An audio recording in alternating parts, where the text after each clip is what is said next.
नमस्कार दोस्तों, स्वागत है आपका एक और इंफॉर्मेटिव वीडियो में जहां हम बात करेंगे एक ऐसे सवाल की जो हर नए इंजीनियर के दिमाग में जरूर आता है कि कंक्रीट में हमें स्टील क्यों डालना पड़ता है। वैसे तो कंक्रीट काफी स्ट्रांग होता है, तो फिर उसमें रेनफोर्समेंट की जरूरत क्यों पड़ जाती है। अगर आप कंस्ट्रक्शन या सिविल इंजीनियरिंग फील्ड से हो या आप घर बना रहे हो तो ये कॉन्सेप्ट समझना बहुत ज्यादा जरूरी है। यहाँ पे बात सिंपल है दोस्तों, कंक्रीट स्ट्रांग होता है कंप्रेशन में लेकिन वीक होता है टेंशन में, और जो स्टील है वो दोनों चीजों को आसानी से संभाल लेती है, टेंशन भी और कंप्रेशन भी। आइए इसको डिटेल में समझते हैं। सबसे पहले समझते हैं कंक्रीट की बेसिक प्रॉपर्टीज क्या क्या होती है। जब हम सीमेंट, सैंड, एग्रीगेट्स और पानी को मिलाकर कंक्रीट बनाते हैं तो उसका फाइनल प्रोडक्ट बहुत स्ट्रांग होता है, लेकिन सिर्फ कंप्रेशन के अगेंस्ट में। मतलब अगर आप कंक्रीट के ऊपर लोड डालोगे तो वो उसे रेजिस्ट करेगा, जैसे कि किसी कॉलम को कंप्रेस किया जाता है तब वो करता है। लेकिन अगर आप कंक्रीट को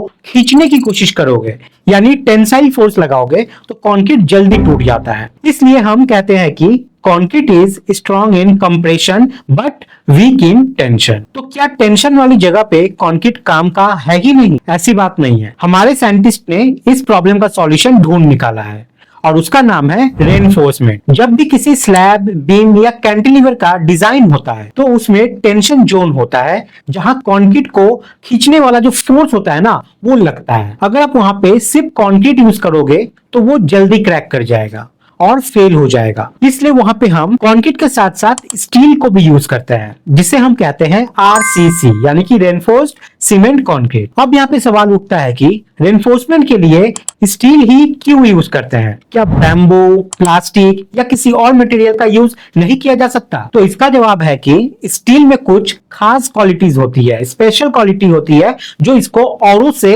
ज्यादा आइडियल रेनफोर्समेंट बनाती है। पहला क्वालिटी है उसकी हाई टेंसाइल स्ट्रेंथ। स्टील को खींचना बहुत मुश्किल होता है, इसलिए वो टेंशन इजीली हैंडल कर लेता है। दूसरी क्वालिटी है उसकी डक्टिलिटी। स्टील डक्टाइल होता है यानी फेलियर से पहले आपको वार्निंग देता है। तीसरा क्वालिटी है good bonding with concrete. Steel और कंक्रीट का थर्मल एक्सपेंशन लगभग सेम होता है, यानी कि दोनों गर्म होने पे एक साथ एक्सपैंड करता है या श्रिंक भी करना हो तो एक साथ श्रिंक करता है, इसलिए दोनों का बॉन्डिंग कैपेबिलिटी बहुत स्ट्रांग होता है। चौथा क्वालिटी है उसकी वर्केबिलिटी और अवेलेबिलिटी। स्टील को हम किसी भी शेप में ढाल सकते हैं, बेंड कर सकते हैं, कट कर सकते हैं, और ये मटेरियल आसानी से हर जगह अवेलेबल होता है। पांचवा क्वालिटी है ड्यूरेबिलिटी, यानी कि कंक्रीट के अंदर स्टील सेफ रहता है, कोरोशन से बचा हुआ रहता है अगर आप यहाँ पे कंक्रीट के अंदर में प्रॉपर स्टील को कवर ब्लॉक जो है वो प्रोवाइड करते हो। तो यहाँ पे कंक्रीट और स्टील एक परफेक्ट टीम की तरह काम करता है।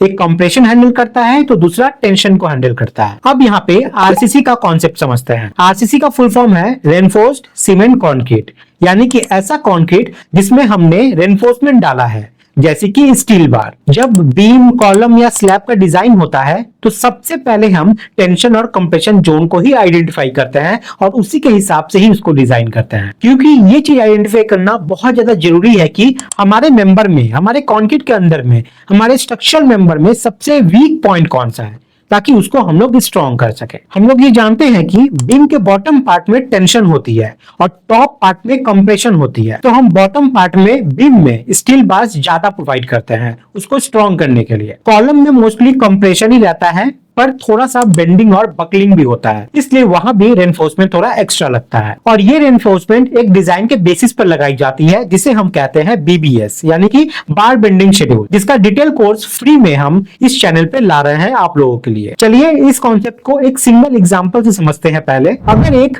पतली लकड़ी को दोनों हाथों से अगर आप खींचने की कोशिश करेंगे तो वो टूट जाएगी। अब उसी लकड़ी के अंदर में एक लोहे की छोटी सी रॉड अगर आप डाल दोगे और उसके बाद उसको आप खींचोगे तो वो लकड़ी जल्दी टूटेगी नहीं, क्योंकि उसके अंदर वो रॉड जो थी वो एक्स्ट्रा मजबूती वहां पे प्रोवाइड कर दी जो पहले नहीं थी। सेम इसी तरीके से कंक्रीट और रॉड के साथ भी होता है। जब कंक्रीट और स्टील एक साथ काम करती है तो पूरा स्ट्रक्चर ज्यादा स्ट्रॉन्ग, स्टेबल और ड्यूरेबल बन जाता है। आपको शायद पता हो हर बड़े स्ट्रक्चर में स्टील रेनफोर्समेंट का यूज होता ही है, जैसे घर के slabs, columns, beams, retaining wall, bridges, flyovers, dams, water tanks और भी इसी तरीके के बहुत कुछ। कई जगह तो हम प्री स्ट्रेस्ड या पोस्ट टेंशन कंक्रीट का भी यूज करते हैं, जिसमें रेनफोर्समेंट और भी एडवांस तरीके से यूज किया जाता है। स्टील डालने के लिए सिर्फ बार्स लेना ही काफी नहीं है। हर एक बार का dia, length, spacing, hook, bend सब कुछ डिजाइन के मुताबिक होना चाहिए और यही काम होता है बार बेंडिंग शेड्यूल में, जिसमें हम रेनफोर्समेंट को डिटेल में ड्रॉ,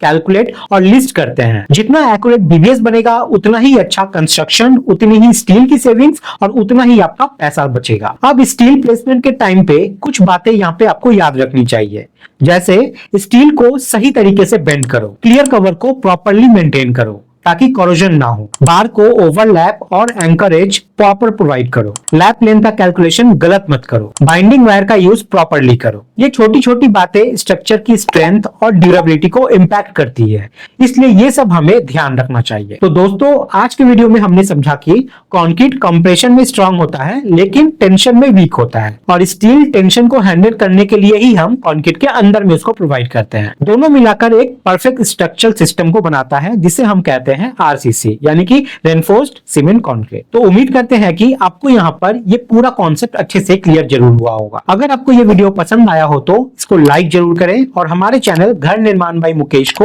सब्सक्राइब जरूर कर ले, जहां हम आपको सिखाते हैं कंस्ट्रक्शन के प्रैक्टिकल और टेक्निकल कॉन्सेप्ट को आसान भाषा में। और हाँ, कमेंट में लिख के जरूर बताएं कि आपको आरसीसी के किस टॉपिक पे नेक्स्ट वीडियो चाहिए। मिलते हैं अगली वीडियो में, तब तक के लिए जय हिंद, जय भारत।